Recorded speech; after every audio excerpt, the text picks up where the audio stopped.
안녕하세요. 본의 아니게 남의 집 재산 다툼에 휘말렸다가 대운을 얻게 된 40대 기혼 남자입니다. 일단 제 소개를 하자면 저는 고아입니다. 부모님에 대한 기억이 없는 건 아니고 제가 미성년자일 때 돌아가셔서 지금은 얼굴도 흐릿해요. 부모님 사진 한 장 갖고 있지 않은 것이 뒤늦게야 서럽더군요. 그도 그렇지만 더 서러운 건 내 뒤를 든든하게 지켜주던 부모님의 존재가 없는 것 아니겠습니까? 제게도 부모님이 계셨다면 적어도 제 존재 자체를 욕하는 사람들은 없었겠죠. 세상에는 부모님을 잃는 것만이 가장 아픈 슬픔이라고 생각을 했는데 살다 보니까 그에 상응하는 고통도 있긴 하더라고요. 가족은 아니지만 가족만큼 아꼈고 마음을 준 사람들에게 당한 배신은 이루 말할 수 없이 괴로웠습니다. 저는 그저 소중한 사람들에게 진심을 보였을 뿐인데 결국 돈 앞에서는 모든 게 왜곡이 되는 것 같더라고요. 사람을 변하게 하는 것이 돈이라고 하는데 그것도 기준치에 따라 민감도가 다르다고 봐요. 저한테는 조약돌만큼의 돈밖에 못 가진다 하더라도 소중한 사람들과 어울리는 게 중요한 반면 제 사람들은 바위만큼의 돈을 얻을 수만 있다면 소중한 것은 아예 없구나 느꼈습니다. 이렇게 사연을 올리게 된 이유는 돈이 얼마나 대단하면 사람이 이렇게까지 무서워질 수 있는 건지 봐주십사 올렸습니다. 제가 인생을 너무 쉽게만 보고 있었던 건지 잘못 살고 있는 건지 꼭 좀 들어보시고 조언 부탁드립니다. 제게는 유일한 가족인 아내가 있어요. 저는 고등학교 때 부모님을 여의었고 학교를 끝까지 수료하지 못해 겨우 중학학력만 갖고 있는 사람입니다. 그런 부족한 제게 아내는 그야말로 한 줄기의 빛 같은 존재였어요. 아마 아내가 없었다면 저 혼자 어디 한강 주변에 맴돌며 나쁜 생각을 했을지도 모릅니다. 형제 하나 없던 저는 본래 서울이 고향이에요. 부모님이 돌아가시고 경제 지원이 끊겨 그 넓은 서울 거리를 혼자서 전전했었습니다. 게다가 저희 집이 원래 형편이 어려웠던지라 받은 유산은커녕 빚밖에 없는 처지였어요. 저는 졸지에 사회생활을 해보기도 전 빚이 생겨버렸고 슬픔을 감당할 여유도 없이 당장 돈벌이가 필요한 상태이기도 했어요. 그래서 찾아간 곳이 삼천포 동네 쥐포 공장이었습니다. 그곳을 알고 찾아간 것은 아니고 그저 서울보다 비교적 취업이 쉽고 좀 촌동네를 찾다 보니 알게 된 곳이었어요. 일자리를 구해야 했던 제가 가장 먼저 했던 게 미용실 방문이었는데 그래도 취업하려면 머리 정리라도 해야 될 것 같아 미용실을 들렸었죠. 거기서 제 사정을 들은 미용실 원장이 쥐포 공장을 추천해줬습니다. 제가 찾아간 공장은 직원이 주로 가족들로 이루어진 작은 공장이었어요. 그곳에선 처음에 10대인 저를 보곤 당연히 안 받아주려고 했었는데 제가 무릎을 꿇고 사정을 했습니다. 그러니 역시나 제 사정을 알고 불쌍하다며 받아주셨어요. 어떤 마음으로 저를 바라봤는지는 제게 중요하지 않았고 그저 제 목숨 하나 건사하게 해준 고마운 사람들이라고만 생각했습니다. 저는 저를 걷어준 그 은혜에 보답하느라 피해주지 않으려고 최대한 어른의 몫을 해내려고 했어요. 그렇게 수십 년 동안 저는 그 집안의 가족처럼 오래오래 함께 일을 해왔어요. 쥐포 공장 사장님에겐 아들이 2명 있었는데 그 아들들도 초반에는 쥐포 공장에서 일을 하고 있었습니다. 제게 일을 친절히 가르쳐줬던 좋은 형들이었어요. 근데 사장님이 저보고도 어느 순간부터 막내 아들이라 불러주시더라고요. 솔직히 그 소리를 처음 들었을 때 많이 울었습니다. 기대하지도 않았던 가족이 살아 돌아와서 제 곁에 있어준 기분이었거든요. 저는 당시 결혼 생각도 없었고 사장님과 사모님의 은혜가 그저 고마워서 그들을 모시고 쥐포 공장을 운영하는 게 좋았을 뿐인데 두 분께서 저를 너무 좋게 봐주셨습니다. 그들이 얼마나 마음 좋은 사람들이었냐면 빚이 한가득 있는 제 사정을 알고는 제 빚을 대신 갚아주셨어요. 당연히 제게 큰 돈을 빌려준 거라 생각하고 당시 저는 차근차근 갚아나가고 있었죠. 어쨌든 덕분에 저는 돈에 목숨 걸지 않고 마음 편히 생활을 할 수 있었어요. 그래서 더 사장님과 사모님을 하늘 같은 존재로 모시며 살았습니다. 제가 그곳에서 일을 한 지 10년 차가 되었을 무렵 공장은 제가 처음 왔을 때보다 규모가 살짝 더 커진 상태였어요. 그런데 두 형이 결혼을 하면서 서울로 가버리게 되었고 다른 친척들은 나이가 차서 한두 사람씩 빠져나가고 있는 상황이었죠. 그런 와중 사장님 밑에서 열심히 일하는 직원은 저밖에 없게 되었습니다. 그래서 원래 가족원만으로도 운영 가능했던 게 이젠 직원들이 대량 필요해졌고 그 시점에서 저는 사장님에게 고마운 제안을 받게 되었어요. 사장님이 저더러 사장직을 일임하겠다고 하더라고요. 너무 과분한 마음이라서 솔직히 처음에는 놀랐습니다. 한편으로는 큰형이랑 작은형도 있는데 친자식을 두고 제게 공장 대표 자리를 물려준다는 사장님의 발언이 저를 불편하게 만들기도 했어요.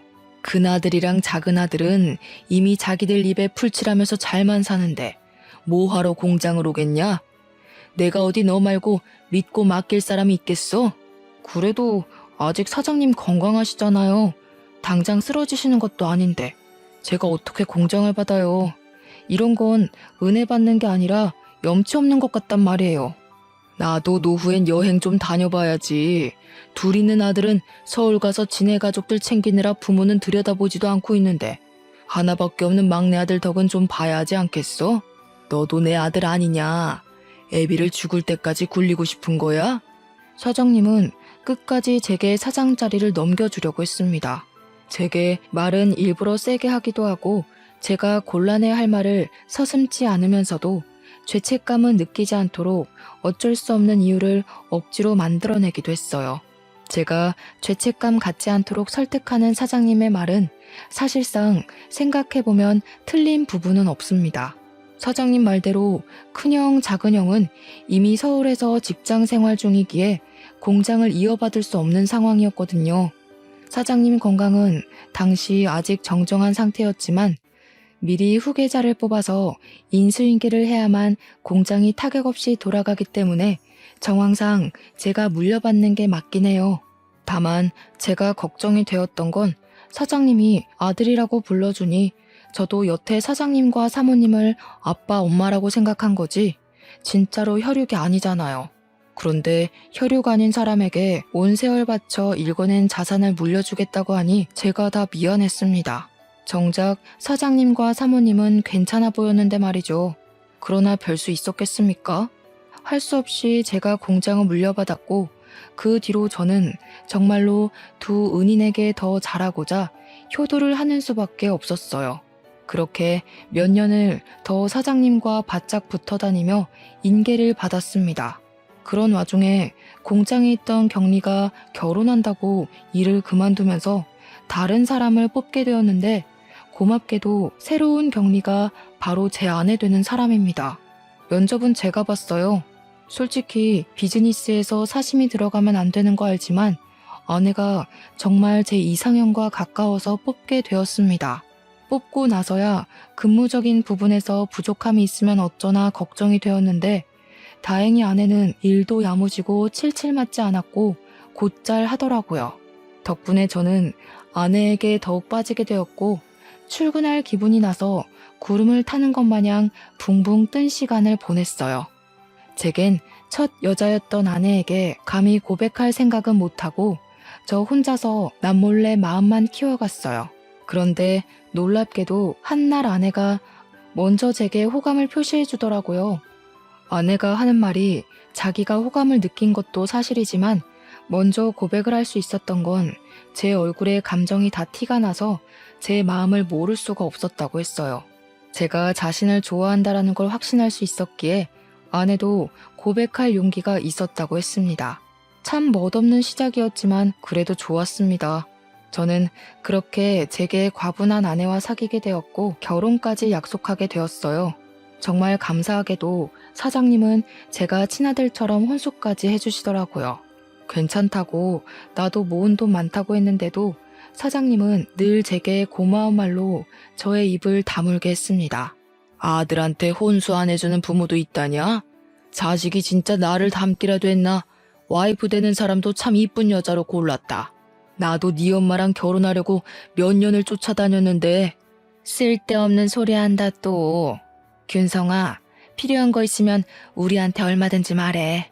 신혼집은 당연히 남자가 해가야 되는 거 알지? 집은 공장이랑 가까운 데로 계약했는데 시간 나면 괜찮은지 보고 와라. 남자는 태어나서 딱 3번만 울어야 된다는데 저는 그날로 3번째 울음을 보였어요. 부모님이 돌아가셨을 때 처음 울었고 사장님이 아들이라고 불러주셨을 때 2번 울었습니다. 그리고 제게 든든한 부모가 되어준 사장 사모님의 마음을 선물 받았을 때 3번째로 울게 되었네요. 저는 결국 사장 사모님의 고집을 꺾지 못해 작은 아파트까지 선물을 받아버렸어요.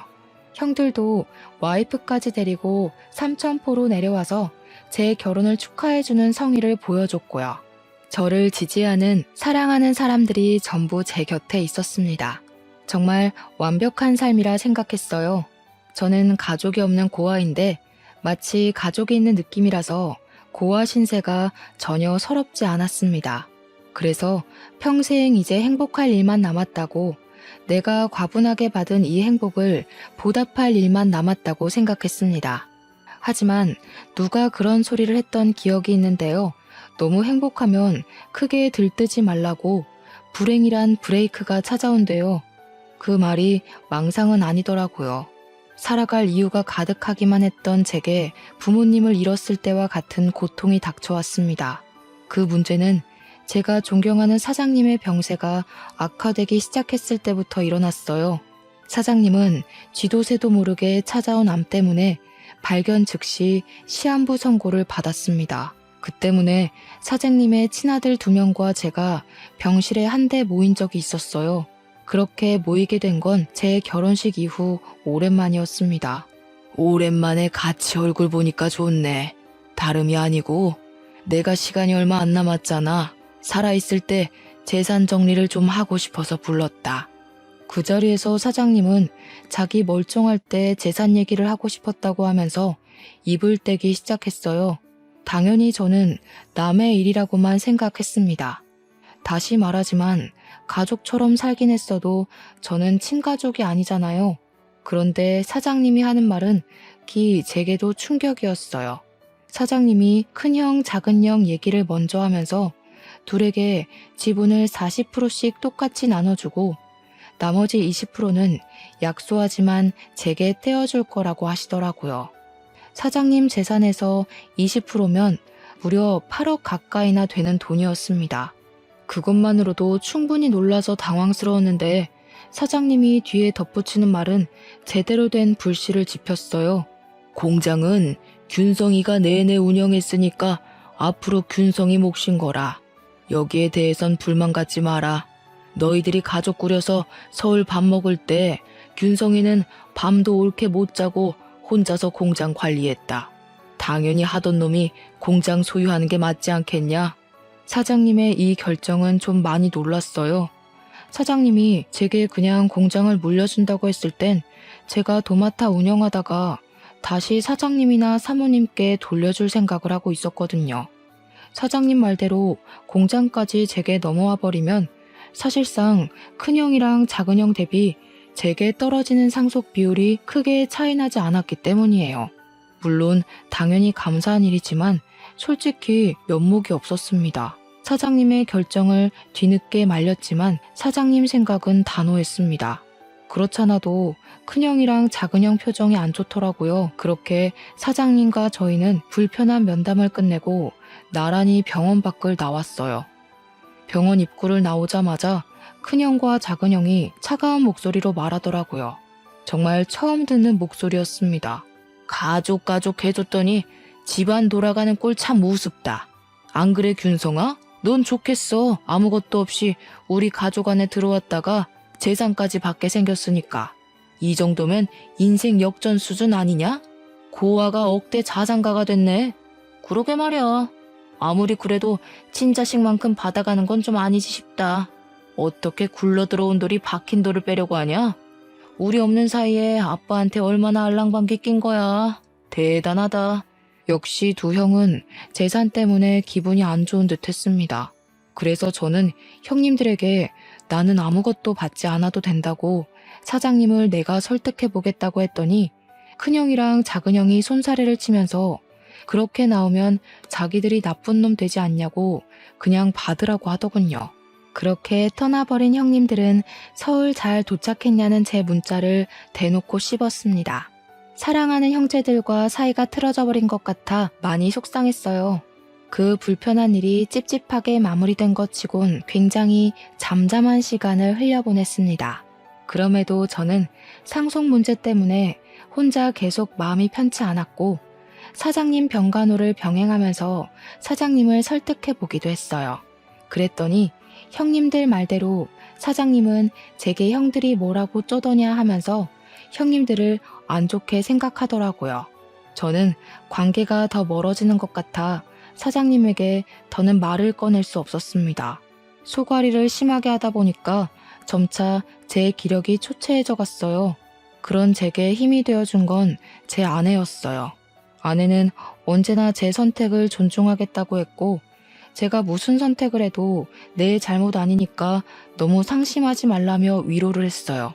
그러면서 매일같이 맛있는 밥을 차려주고 약도 챙겨주고 열심히 제 내조에 힘을 썼죠.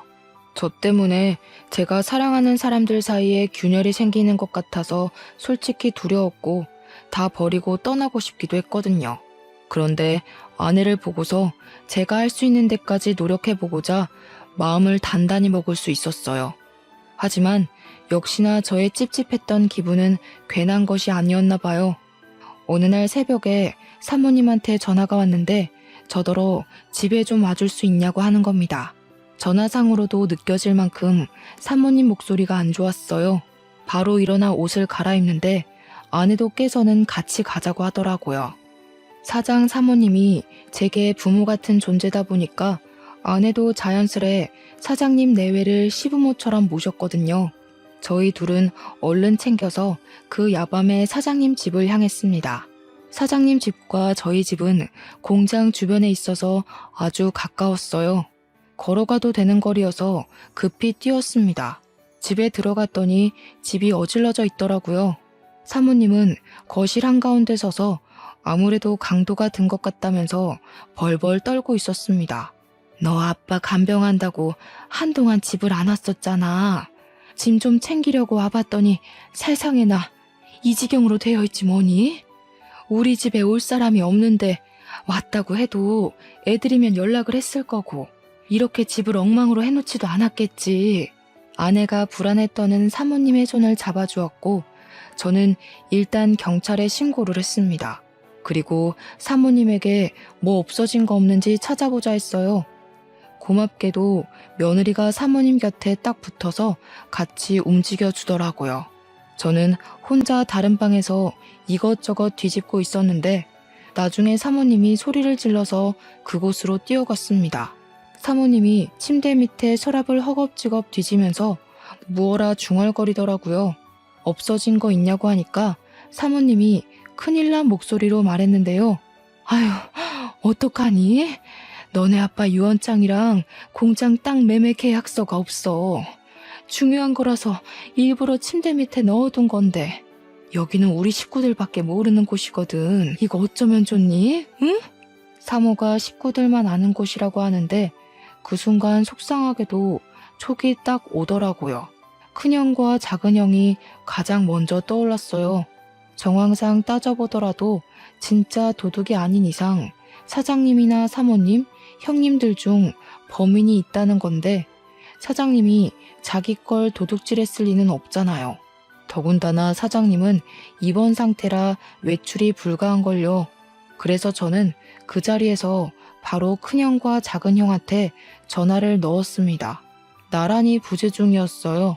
저는 일단 우리 집으로 사모님을 모셨고 아내한테 사모님을 부탁한 뒤 그 새벽에 서울로 올라갔습니다. 큰형과 작은형 집 주소를 알고 있어서 둘을 찾아내는 건 어렵지 않았어요. 갔더니 둘이 아주 똑같은 반응이더라고요.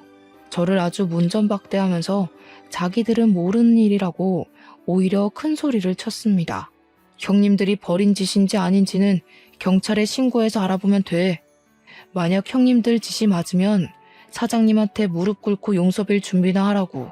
내가 이거 밝혀내서 사장님한테 다 말할 거야.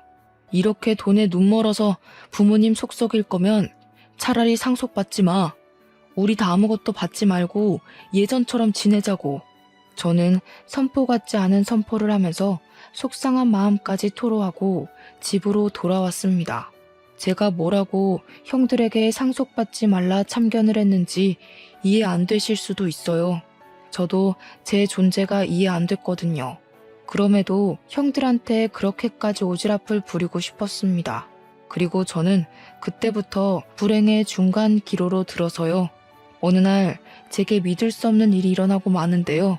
공장 앞에 주차해놨던 제 차를 좀 빼달라고 누가 새벽에 전화를 한 날이었습니다. 한 번도 그런 연락을 받은 적이 없는데 그날 새벽에 모르는 번호로 그런 의문의 전화가 왔고 저 때문에 잠에서 깬 아내를 두고 잠깐 외출을 했어요. 공장 앞으로 나가 제 차 주변을 맴돌았는데도 사람은 보이지 않더라고요. 그래서 제게 걸려온 전화번호로 다시 연락을 해보았습니다. 그리고 그날의 기억은 여기까지가 마지막이었어요. 제가 한눈 판 사이 웬 괴한이 제 머리를 둔기로 후려쳤거든요. 고통도 느껴지지 않을 만큼 머리가 울리면서 눈앞이 새하얘졌습니다. 쓰러진 줄도 몰랐던 저는 정신을 잃어가던 중에 순찰하던 경찰차 불빛을 봤어요. 그리고 그 불빛에 비친 괴한의 신발도 눈에 들어왔죠. 그렇게 더는 기력을 쓰지 못하고 혼절해 버렸습니다. 제가 다시금 정신을 차렸을 때는 병원이었어요.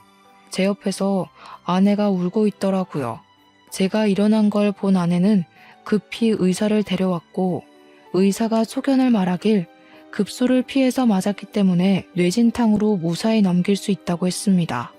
그렇다고 다행일 순 없는 게 조금만 잘못 다쳤다면 그대로 즉사했을 정도로 위험했다고 하더라고요. 아내는 제가 살았다는 생각에 다리에 힘이 풀려서 오열을 했어요.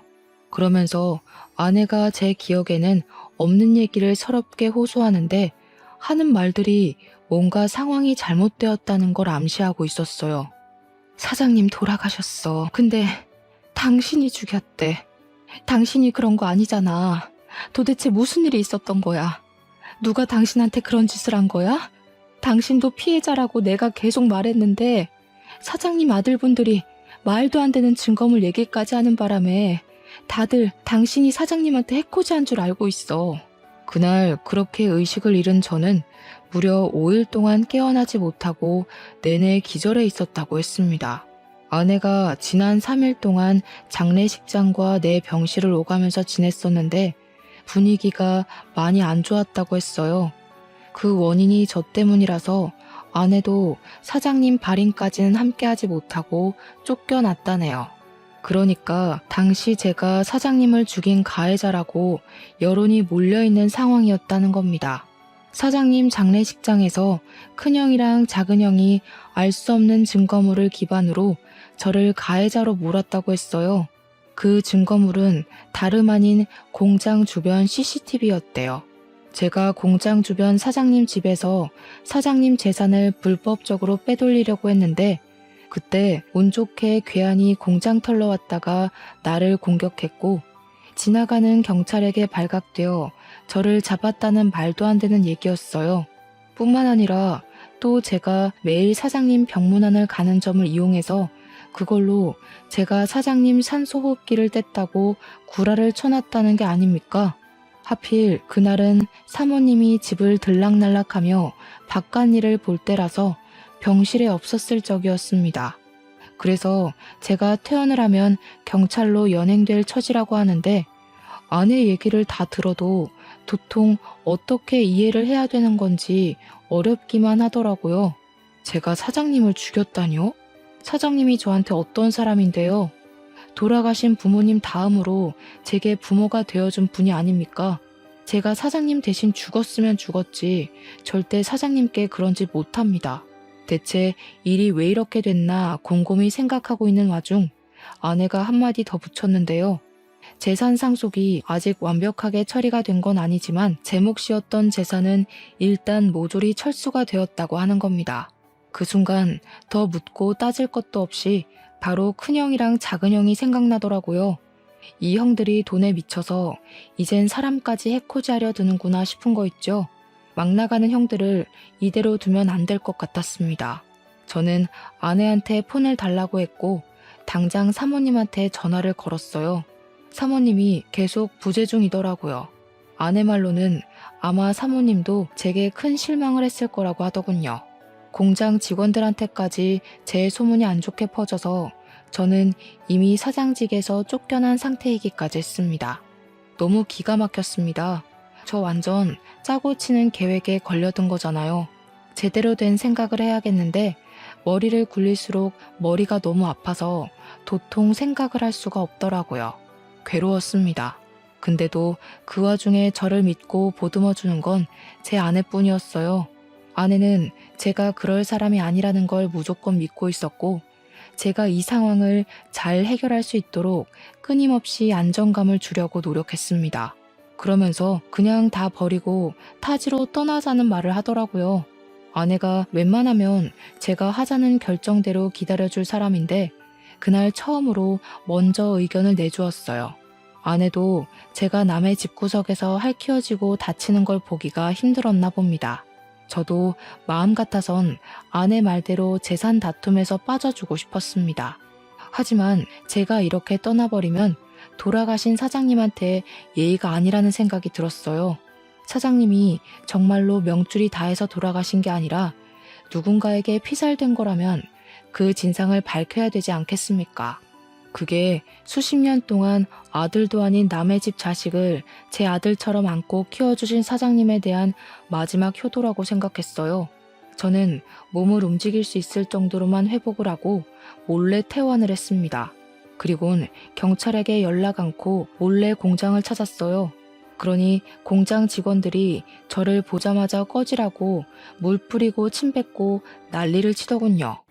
깜빵에 있어야 할 놈이 어떻게 밖을 싸돌아다니냐는 둥, 사장님이 나를 얼마나 아꼈는데 그런 파렴치한 욕심을 품냐는 둥, 저를 썩은 놈으로 보고 있었습니다.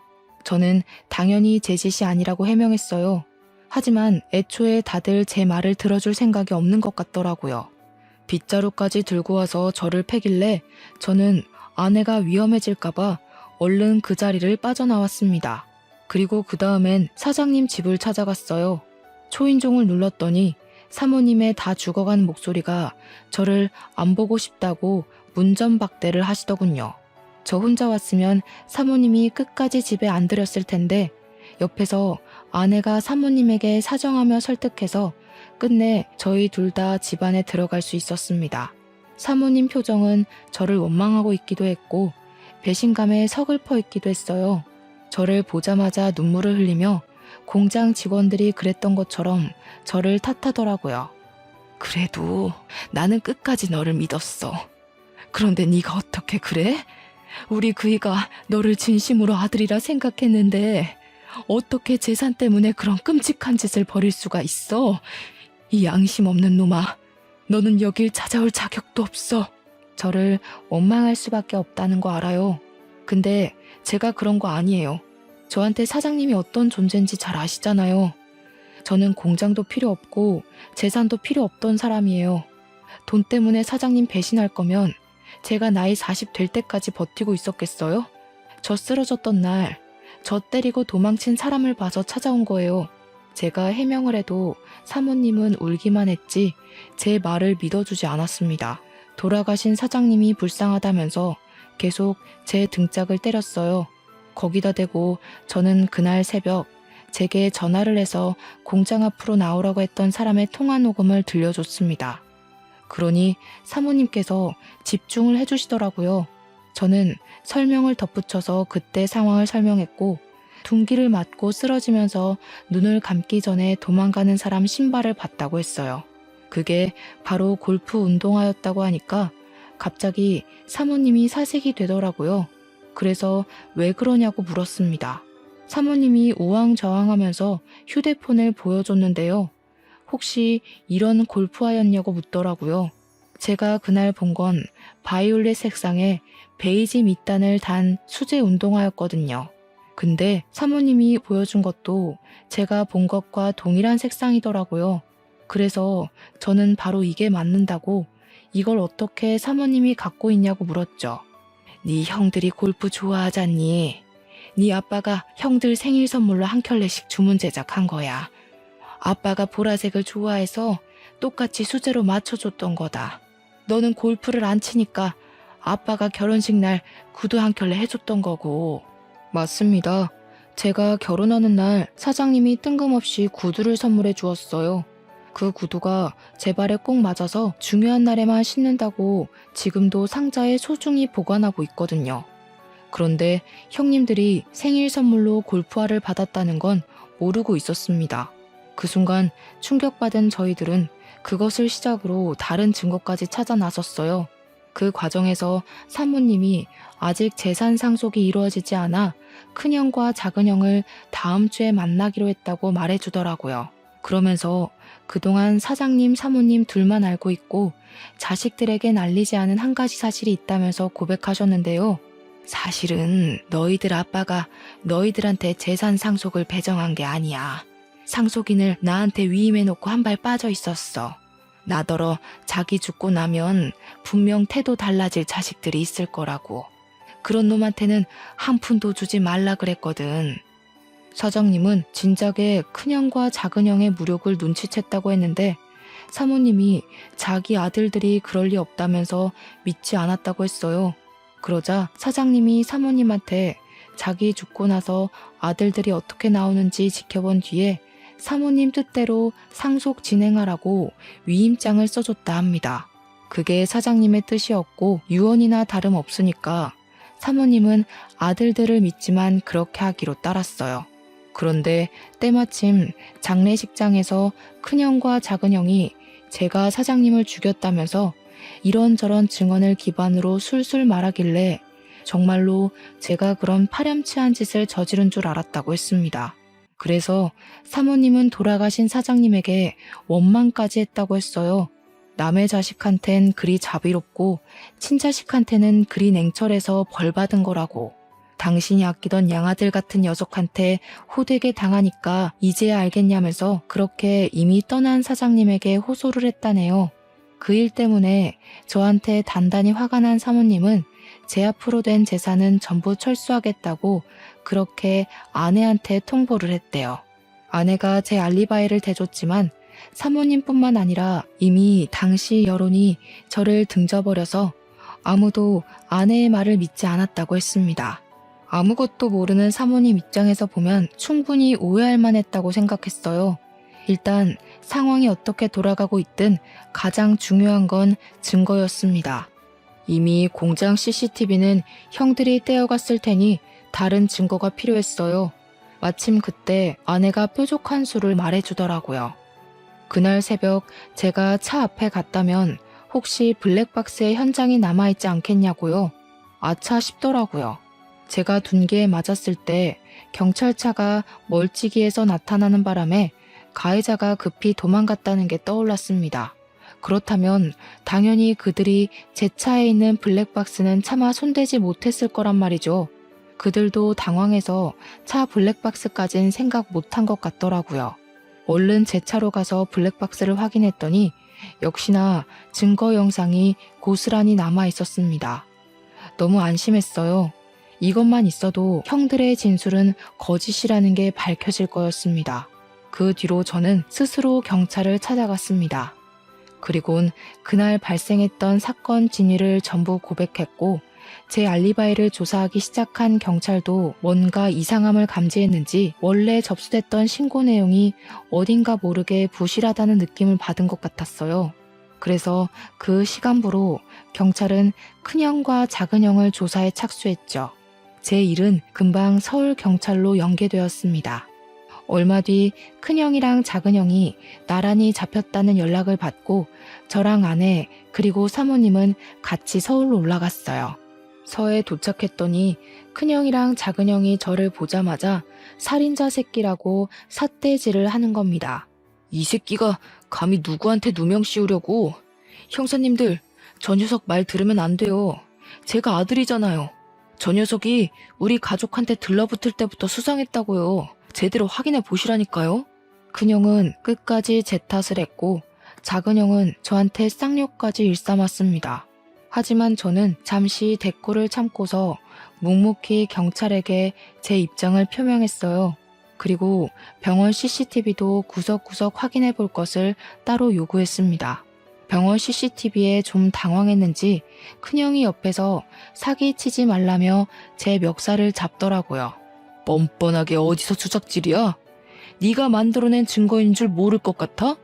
그래봤자 네가 우리 아빠 재산 빼먹으려고 들러붙어 있던 사실은 안 바뀌어. 거지새끼 걷어줬더니 자기가 진짜 친자라도 되는 줄 아나. 어디서 감히 우리 아빠 돈을 탐내? 겨우 이것밖에 안 되는 사람이라는 게 놀랍다. 돌아가신 사장님이 불쌍하네. 친자식이라고 둘씩이나 있는 아들들이 어떻게 지나가는 똥개만도 못할까? 그렇게 사장님 돈 독식하고 싶었어? 사장님 호흡기까지 손댈 만큼 돈에 미쳐 있었던 거야? 입 닫아. 네가 뭘 안다고 주제넘게 나불거려? 네가 아들이라고 해봤자 현실은 피 한 방울 안 섞인 고아 새끼 아니야. 네 부모가 죽기 전에 그리 유언 남기디? 남의 집에 빌붙어서 재산 빼먹고 살라고? 자꾸 사장님 돈이 형 돈인 것처럼 얘기하는데 그러는 피 섞인 형들은 고아 새끼인 나보다 못나서 재산 비율도 나랑 비슷하게 책정받은 거 아니야? 자기보다 잘난 사람한테 시기하는 건 우월감이 아니라 열등감이야. 형들 지금 열등감 덩어리 같아. 그때 더는 덤빌 말이 없었는지 큰형이 제게 손을 쓰려고 하더라고요. 나이 말고는 저보다 나은 게 없는 것 같은데 제가 그런 못난 사람한테 주먹을 왜 맞아주겠습니까? 당연히 형 주먹이 날아오르기 전 제가 먼저 박치기를 해서 큰형의 코피를 터뜨렸어요. 큰형 바로 저를 놓고 비명을 지르며 구부러지더라고요. 눈물이 찡 올라온 모습이었습니다. 형들이 날고 기어봤자 상속은 이미 사모님 몫이야. 날 제거할 게 아니라 사모님한테 효도를 했어야지. 그 정도 나이 먹고도 내가 하나하나 가르쳐줘야겠어? 무슨 소리야? 엄마 몫이라니. 아빠가 이미 우리한테 상속한다고 구두 약속했잖아. 유언장에도 그렇게 쓰여있다고 어디서 사기를 치려고 해? 바로 확인시켜줘? 유언장은 분명 의문의 강도에게 도난당했을 적이었습니다. 작은 형은 자기가 어떤 실수를 하고 있는지 모르고 있는 것 같더라고요. 신기하네. 유언장은 얼마 전 도둑 맞았는데 형 말은 꼭 그 유언장을 갖고 있다는 걸로 들린다. 뭘 조작해놨든 그 가짜 유언장이 뭔 소용이겠어. 이미 사장님이 사모님한테 상속인 위임했어. 사모님한테 위임장도 따로 있고. 아, 이렇게 말하면 너희들 엄마도 해코지한 뒤에 나한테 누명 씌울 건가? 큰형이랑 작은형은 계획이 틀어졌다는 것에 크게 당황하며 표정으로 드러냈습니다. 뭔가 잘못되고 있다는 걸 얼굴로 티냈어요. 그 와중에 병원 CCTV를 확인하러 갔던 경찰한테서 연락이 왔는데요. 영상에는 제가 먼저 병문안 다녀온 뒤 간호사들이 몇 번 왔다 갔다 했고 그 다음에 형들이 들락날락한 정황이 드러났는데 형들이 병실을 나가고 나서 수상쩍게 두리번거리는 것이 포착되었답니다. 그리곤 몇 분 뒤에 다시 병실로 들어간 간호사가 순간 급하게 뛰쳐나오더니 의사를 불러와서는 병실에 있는 사장님 침상을 끌고 임종실로 옮기는 게 드러났다네요. 형들 집을 압수수색한 경찰들도 형들 집에서 위조된 유언장과 절도한 땅 문서까지 발견했다고 했습니다. 빼도 박도 못하고 쉽게 발각된 증거들 때문에 큰형과 작은형은 더 이상 할 말을 잃고 좌절했어요. 그리곤 그제야 저와 사모님께 용서를 구하면서 악의는 없었다고 무릎을 꿇었습니다. 형들은 더 지체할 것 없이 그 자리에서 구속이 되었어요. 연행당하는 아들들을 보면서 사모님은 울며 불며 자식들을 패기 시작했습니다. 도대체 균성이한테 무슨 짓을 한 거냐? 아무 잘못 없는 아이한테 왜 그런 짓을 했어? 너희들이 그러고도 사람이야? 이제 네 아빠 얼굴을 어떻게 보니? 그래도 내 배 아파 낳은 자식이라고 끝까지 편을 들었는데 어떻게 엄마 마음을 이렇게 찢어 놓을 수가 있어? 며느리는 사모님을 보필하면서 주저앉는 사모님을 보듬어 주었습니다. 형님들 둘은 아무 말 없이 고개만 숙인 채 형사가 가는 대로 멀어졌어요. 그리고 저희는 서울에서 내려오게 되었죠. 그 뒤로 들은 소식이 당연히 자기 아빠를 죽인 형들은 징역살이를 살게 되었는데요. 문서 위조에 절도죄까지 포함되어 형량이 제법 나왔어요. 사모님께서 출소한 아들을 맞이할 수 있을지도 모를 정도로 길었습니다. 한꺼번에 힘든 일을 겪은 사모님은 저희가 혼자 두기 걱정되어 저랑 아내가 사장님 집으로 이사를 갔습니다. 현재도 사모님을 모시고 살고 있어요. 저는 다시 공장 대표 자리를 찾았고요. 사모님이 제게 사장님 재산의 70%를 떼주었습니다. 나머지 30%는 패 죽일 놈도 아들은 아들이라고 몫을 조금 남겨놓아야겠다고 하더군요. 그게 사모님의 괴로운 마음에 조금이나마 위안이 된다면 저도 사모님 뜻을 충분히 존중해 줄 수 있습니다. 그리고 저를 오해했던 공장 직원들도 당연히 오해가 풀렸고 제게 사과를 했어요. 사장님 아들 욕까진 차마 더하지 못하더라고요. 어떤 분은 잘 알지도 못하고 저를 막대했다는 죄책감에 일을 그만두기도 하셨습니다. 제 아버지뻘 같은 분이셨는데 일을 참 우직하게 잘하셨던 분이거든요. 저는 정말 괜찮았고 상황이 그럴 수밖에 없었던 건데 그만두셨다고 해서 속상했습니다. 그분께 따로 문자를 넣어드렸는데 답장은 오지 않았어요. 그분께서 혹시 라디오 사연을 들으신다면 죄책감 가질 필요 없다고 그저 당신도 군중 심리에 이용당한 피해자가 아니냐고 위안의 말씀 올리고 싶네요. 다른 직원분들과의 관계는 더할 나위 없이 돈독해졌습니다. 아직은 다들 제게 죄책감을 갖고 있는 것이 눈에 보이지만 이마저도 관계 회복의 과정이라 생각하고 그들의 시도 때도 없는 사과를 자연스럽게 받아들이려고요. 이렇게 폭풍 같은 지옥이 지나고 나니 좋은 일들이 수두룩하게 찾아오는 것 같아요. 정말 기쁘게도 저희 부부에게 축복이 찾아왔어요. 저번 주에 제가 바빠서 아내랑 사모님이 같이 산부인과 가서 초음파 사진을 찍고 왔는데 아기가 아직 너무 콩알만해서 우리 아이인 게 실감나지 않더라고요. 아들일지 딸일지는 모르겠지만 우리 예쁜 아내를 닮았으면 좋겠다는 생각을 해요. 그리고 저 또한 내 자식으로 찾아와준 우리 축복이에게 부끄럽지 않은 아빠가 되도록 노력할 겁니다. 무엇보다 건강하고 가진 것에 감사하며 살 줄 아는 바람직한 아이로 키울 거예요. 너무 과분한 바람은 아니겠죠? 말을 하다 보니 덜컥 겁이 나서 제가 잘할 수 있을지 모르겠네요. 아이 기다리는 일이 원래 이렇게 긴장이 되는 건가요? 다른 아빠들도 다 그렇겠죠? 아무튼 저랑 아내 그리고 제게 어머니와 같은 사모님까지 저희는 곧 새로 생길 식구인 아이를 만날 그날만 손꼽아 기다리면서 한동안 설레는 시간을 보낼 것 같습니다. 다소 지저분했을 사연이었는데 중간에 채널 돌리지 않고 집중해줘서 감사해요. 청취자분들 인생은 태풍 길 없이 산들바람만 이는 삶이길 바랍니다. 행복하세요.